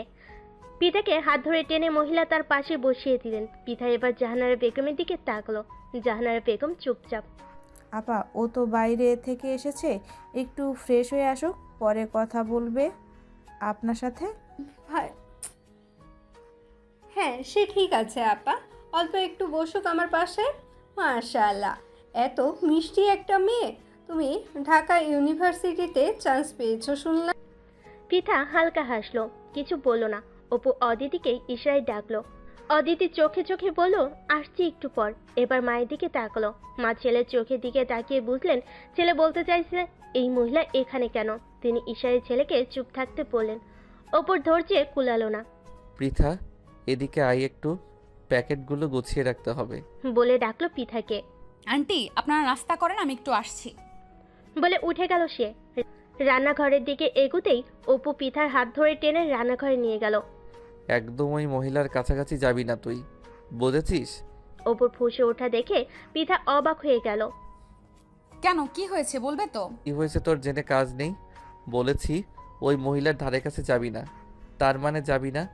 যা এখন তোর রুমে যা, আমি এগুলো গুছিয়ে রাখছি। পৃথা মাথা নেড়ে চলে গেল ওর রুমে। মাথাটা রাগে গরম হয়ে গেল অপুর। একই মুসিবত এসে হাজির হলো ওদের জীবনে। পৃথা তো জানেও না মহিলা কি উদ্দেশ্য নিয়ে এসেছে। না, হেস্তু নেস্তু একটা করতে হবে। এমন সময় জাহানার এলেন রান্নাঘরে। এসব কি মা? ওই মহিলা এখানে কি করে? থাম বাবা, মেহমানের মুখের উপর কিছুই বলা যাবে না, এটা ভালো দেখায় না। আমি জানি না কিছু, কিভাবে হ্যান্ডেল করবে তোমরা জানো। আর আপুকে বিষয়টা জানিয়ে দাও, না হলে নতুন আত্মীয় খুব বাজে দিকে পড়ে মোড় নিতে পারে। জাহানারা চিন্তিত হয়ে পড়লেন। ছেলে ভুল কিছুই বলেনি। আপাতত অপুকে বুঝিয়ে রুমে পাঠিয়ে দিলেন। আবার ড্রয়িং রুমে চলে এলেন তিনি। খুশি হয়েছি মা। আপা, পৃথা কোথায় গেল? আসলে আপা হয়েছে কি, অপুর বাবা ব্যবসার কাজে ঢাকার বাইরে আছেন, তো কিছুদিন ধরে ব্যস্ত। আমি ওনার সাথে আলাপের সুযোগ পাইনি। কিন্তু আপা, পৃথা এখনও ছোট, আমরা ওকে এখনই বিয়ে দিব না, তাই আপনাকে আমরা কথা দিতে পারছি না। তার কথা বলে, আরে আপা সমস্যা নেই, এখনই বিয়ে দিতে হবে এমন তো কথা নেই। রাইদো এবছর দেশে আসবে না। ওকে পৃথার কথা বলায় ও বলেছে 1 বছর পর পৃথাকে এসে ও দেখে আলাপ করতে চায়। ভেবে চিনতে না হয় সিদ্ধান্ত নিন। জাহানারকে কিছু বলতে না দিয়েই মহিলা উঠে পড়লেন। অদিতি আজ এ বাসায় থাকবে, তাই অদিতি গেল না। সাইডকে নিয়ে তিনি চলে গেলেন। আড়াল থেকে সবই শুনল অপু। শুনে ওর মেজাজ সপ্তমে চড়ে গেল। এ কেমন কথা? বিয়ের আগে ওর বউটাকে নিয়ে মানুষ টানাটানি শুরু করে দিয়েছে। কি করবে সে এই মেয়েটাকে নিয়ে? উফ! সাইফের মামি চলে যাওয়ার পর জাহানার অদিতিকে তার রুমে নিয়ে এলেন। কি হয়েছে মা? তোমাকে খুব চিন্তিত দেখাচ্ছে, কি হয়েছে? অদিতি, আমি আর তোর বাবা একটা ব্যাপার কয়েকদিন ধরে ভেবে চিন্তে ঠিক করেছি। আমার আর তোর বাবার ইচ্ছা পৃথাকে আমার অপুর বউ করে আমাদের কাছেই রেখে দিব। তোকে বলবো করেও বলা হয়নি। এটা তো খুবই ভালো খবর মা। পৃথার চেয়ে বেস্ট আর কেউই হতে পারে না। ছোটোবেলা থেকে ওকে ছাড়া আমরা কেউই কখনো থাকিনি। ওকে দূরে পাঠাতে কারো মনে সায় দেবে না। কিন্তু মা, সাইফের মামিকে এখন কিভাবে যে বোঝায়? মহিলা এত নাচর বান্দা। আমি ওই বাড়ি যাওয়ার পর থেকে বারবার পৃথার কথা বলছেন। আর তুমি তো জানো, সাইফের বাবা মা বেঁচে না থাকায় ওর মামা মামিরা ওর লাইফে অনেক গুরুত্বপূর্ণ সবসময়। তাই তো চিন্তা করছি রে মা, নতুন আত্মীয় যেহেতু, ব্যাপারটা এখন খুব কঠিন লাগছে। আচ্ছা তুমি টেনশন করো না মা, আমি কোনোভাবে বুঝিয়ে নেব ওনাকে, সব ঠিক হয়ে যাবে। পৃথা আর অপু কি রাজি বিয়েতে? হ্যাঁ, দুজনেই মনে হলো রাজি। আর দুজনের বন্ডিংও কত ভালো দেখছিস। পৃথার বয়স কম হলেও পরিবেশ পরিস্থিতি খুব ভালো বোঝে। আশা করি ওদের বোঝাপড়াতে সমস্যা হবে না। হ্যাঁ মা, এটা ঠিকই বলেছো। তোর কি অবস্থা মা? নতুন সংসারে সব ভালো আছে তো?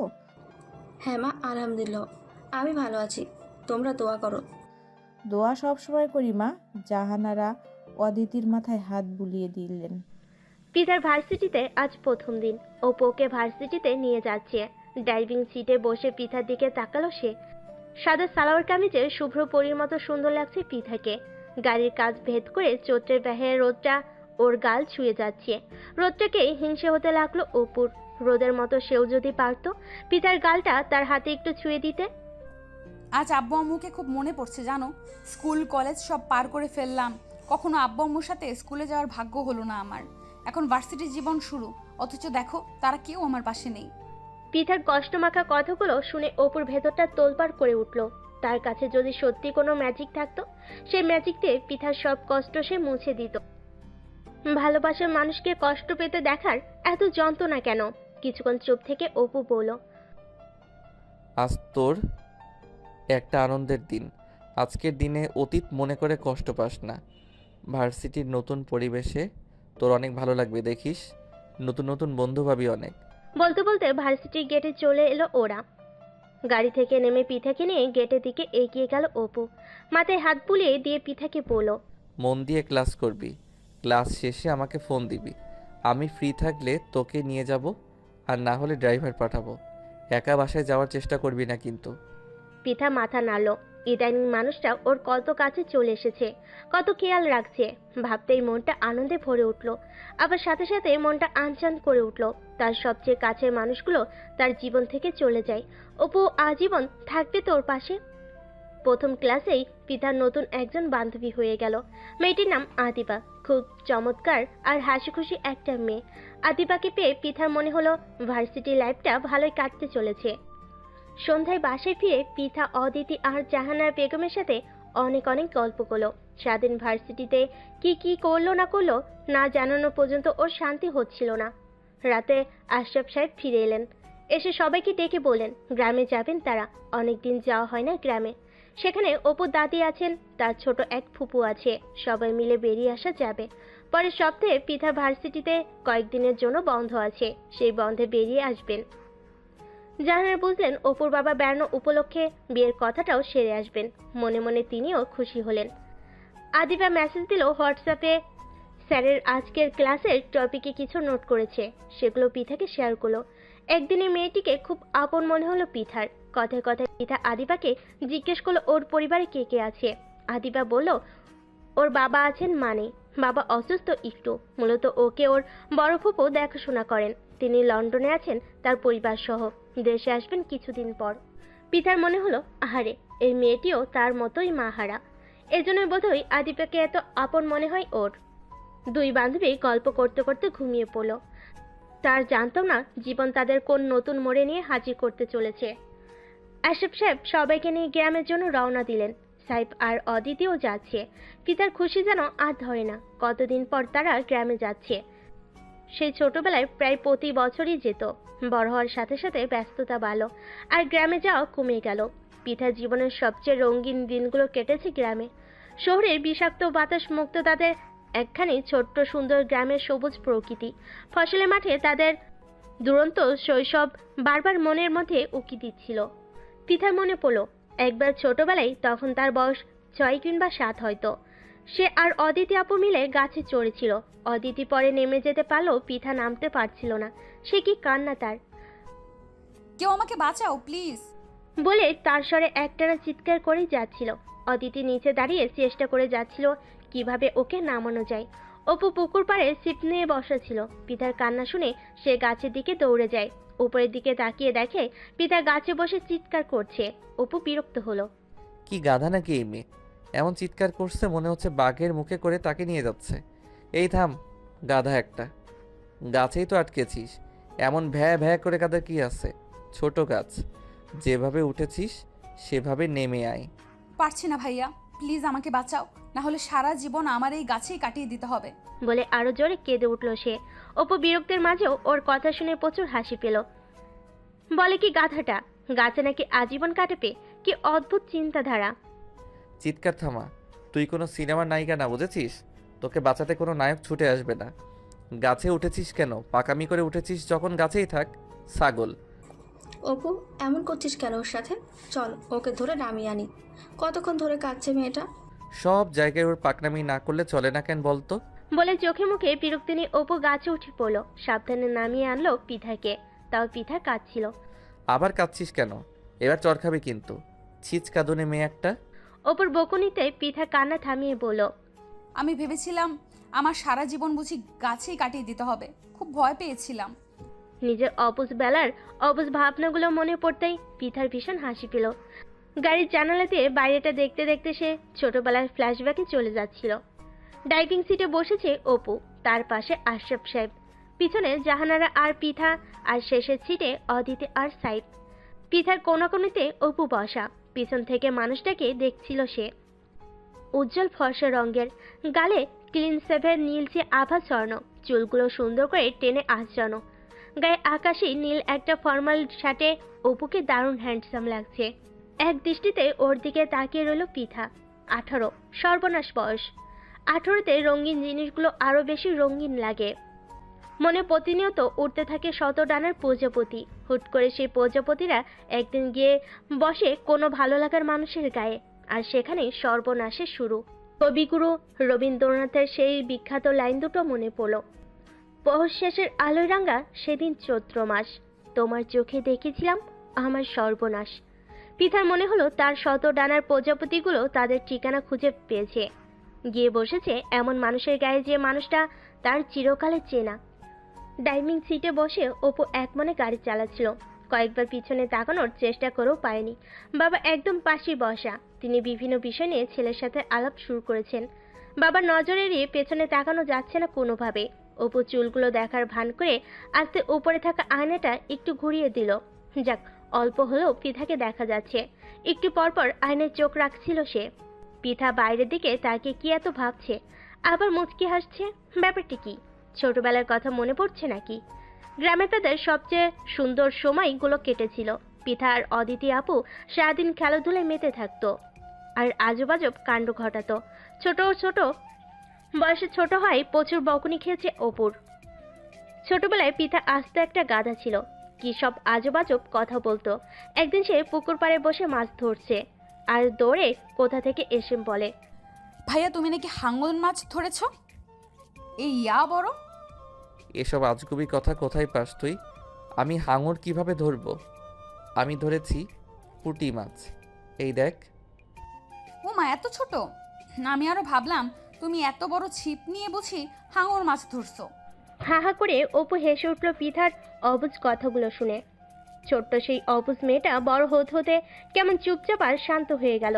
খুব একটা আর অপুর কাছে ছুটে আসতো না, অদ্ভুত সব প্রশ্ন করতো না। আর বড়বেলায় এসে পিতা হয়ে গেল শান্তশিষ্ট এক নদী। ছোটবেলায় সেই অবুঝ পিঠাকে অপু কতটা মিস করে তা পিঠা কখনো জানতে পায়নি। সময়ের পরিবর্তনের কালের পরিক্রমায় বড়বেলায় এসে সেই অবুঝ বালিকায় তার মনের ঘরে বসবাস করা শুরু করেছে। চিরকালে চেনা, তাও মনে হয় এই বালিকার মনের আরও খবর জানা বাকি রয়ে গেছে। তার মনের অনেক গোপন পৃষ্ঠা পড়া বাকি রয়ে গেছে। শখের নারী সদা রহস্যময়ী পুরুষের কাছে জানলেও যেন জানার বাকি রয়ে যায়। আরও জানতে ইচ্ছে হয় তাকে। কৌতূহল শুধু বেড়েই চলে নিরন্তর। শেষ বিকেলের দিকে গ্রামের বাড়িতে পৌঁছে গেল ওরা সবাই। বাড়ির সামনে লোহার গেট, এরপর ভেতরে একটা বড় উঠোন। উঠোনের একপাশে কিছু ফুলের গাছ, সেখানে নয়নতারা আর জবা ফুলের ছড়াছড়ি। একপাশে রয়েছে মাধবীলতার ঝাড়। ঘরের মূল গেটের উপর বাগান বিলাসের শোভা পাচ্ছে। অপু দাদাজান ভীষণ শৌখিন একজন মানুষ ছিলেন। তিনি নিজ হাতে এই বাড়িকে সাজিয়েছিলেন। তিনি মারা যাওয়ার পর অপু দাদিজান তার স্বামীর সেই সাজানো বাড়িটাকে আঁকড়ে ধরে বেঁচে আছেন। পিতা বাড়ির উঠোনে ঢুকে অদিতিকে বলল, আপু মনে আছে তোমার এই উঠানে আমরা কত এক্কা দোক্কা খেলতাম, কত কানামাছি খেলতাম? মনে আছে রে, আমার কত সুন্দর বিকেল কেটেছে এই বাড়ির উঠোনে। সেসব আমি কিভাবে ভুলবো বল।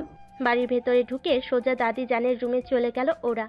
অনেকদিন পর ছেলের বউ, নাতি নাতনি, নাতনি জামাই সবাইকে দেখে ওদের দাদিজান দিলারা বেগম খুশিতে আটখানা হয়ে গেলেন।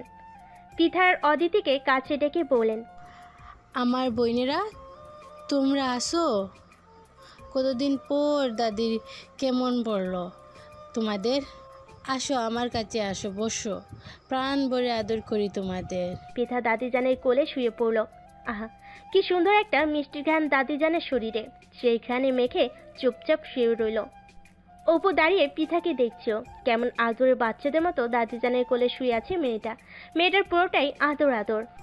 আমার অপু দাদু ভাই, তুমি দূরে কেন? আসো ভাই, আমার কাছে আসো। অপুকে কাছে বসিয়ে দেখতে লাগলেন দিলারা বেগম। মাশাআল্লাহ, আমার অপু দেখতে কত সুন্দর হয়েছে, মাশাআল্লাহ। তুমি নাকি মাস্টার আর হইছো দাদু ভাই? ছোটোবেলায় তোমার জ্ঞানী জ্ঞানী কথা শুনে আর শান্তশিষ্ট রূপ দেখে আমি বুঝেছিলাম একদিন তুমি মাস্টার হইবা। জি দাদিজান, তুমি দোয়া করো আমার জন্য। অবশ্যই দোয়া করি।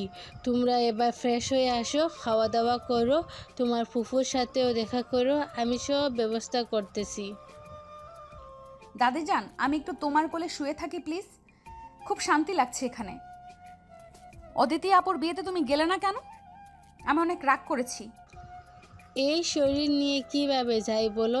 তাই তোমার শাশুকে বলছি বিয়ের পর তোমাদের নিয়ে আমার এখানে চলে আসতে। সাহেব দাদিজানকে সালাম দিলেন, তাকেও দোয়া করলেন দাদিজান। সবাই যার যার রুমে চলে গেল। পিতা শুয়ে রইল দাদির কোলে, অপু সেখানে দাঁড়িয়ে রইল। কি গো দাদু ভাই, তুমি যাচ্ছ না যে? রুমে গিয়ে আরাম করো কিছুক্ষণ। অপু আমতা আমতা করতে লাগলো। দাদিকে এবার কিভাবে বোঝাবে তার পিঠার কাছাকাছি থাকতে ইচ্ছে করছে। অফিসিয়াল সব কাজ ফেলে সে ছুটে আসার বড় কারণ এই মেয়ে, যে তার দিকে বিন্দুমাত্র নজর না দিয়ে দাদির কোলে গিয়ে ঘাপটি মেরে শুয়ে আছে এখন। পিতা সব বুঝতে পেরে দাদির কোলে মুখ চেপে হাসতে লাগলো। মানুষটা এত বেহায়া কবে থেকে হয়ে গেল? ইসরে, দাদি যদি জানে কি কেলেঙ্কারি লজ্জে পড়বে সে বুঝতে পারছে না, তাও খাম্বার মতো দাঁড়িয়ে থাকাই লাগবে। এই পৃথা, উঠে আয় তো, আমার ব্যাগ মায়ের কাছে গিয়ে এনে দে যা। ইস, আমি কি তোমার ফরমায়েশ খাটতে এসেছি নাকি এখানে? দেখছো না আমি দাদিজানের কোলে শুয়ে আরাম করছি, তুমি অন্য কাউকে বলো। অপু চোখ কটমট করে তাকালো। পিঠা দেখেও যেন না দেখার ভান করলো। আরাম করাচ্ছি তোকে ভালো করে, মনে মনে বলে দরজা থেকে বেরোতেই সামনে পড়লো এক মেয়ে। বড় জোর বয়স 16 কিংবা 17 হবে। ওর দিকে অবাক চোখে ড্যাব ড্যাব করে তাকিয়ে আছে। অপুর ভুরু কুচকে গেল। কি ব্যাপার, এই মেয়ে এভাবে তাকাচ্ছে কেন? আর ও কে? আসসালামু আলাইকুম। ওয়ালাইকুম আসসালাম। তুমি কে? বয়সে অনেক ছোট দেখেই তুমি করে বললো মেয়েটাকে। জি, আমি আপনার ফুফুর ননদের মেয়ে, আমার নাম ইরিন। ও আচ্ছা, আমার মাকে দেখেছো? জি, উনি আপনার ফুফুর রুমে। ওকে বলে মাথা নাড়িয়ে অপু সামনের দিকে চলে গেল। ইন মুগ্ধ দৃষ্টিতে অপুর পানে চেয়ে রইল। এত সুন্দর দেখতে মানুষ সে তার জীবনও দেখেনি। অপূর্ব নামের মানুষটা নামের মতোই অপূর্ব। পিঠার রুম থেকে বেরিয়ে দেখলো একটা মেয়ে অপুর দিকে তাকিয়ে মুচকি হাসছে। পিঠার কপাল আপনা আপনি ভাঁজ হয়ে এলো। কি ব্যাপার, এত কি দেখছে সে অপুর দিকে? অজানা আশঙ্কায় পিঠার বুকটা ধুক করে উঠল। দাদিজানের রুম থেকে বেরিয়ে পিঠা ফুপুর রুমে গেল। ফুপুর সাথে কৌশল বিনিময় করে ওর জন্য বরাদ্দ রুমটায় চলে গেল।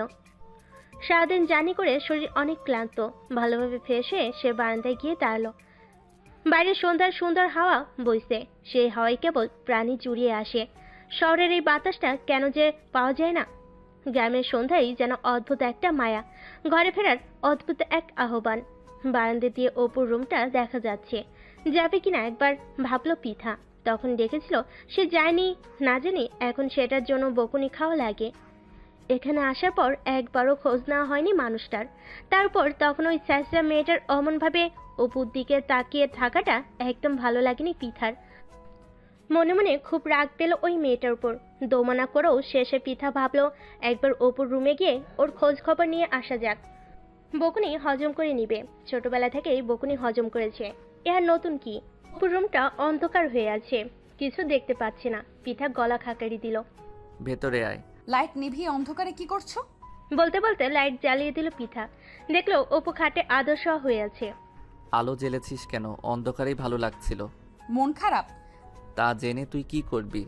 যা, দাদিজানের কোলে গিয়ে শুয়ে থাক। পৃথা অল্প হাসলো। মশাই রাগ করেছে তাহলে?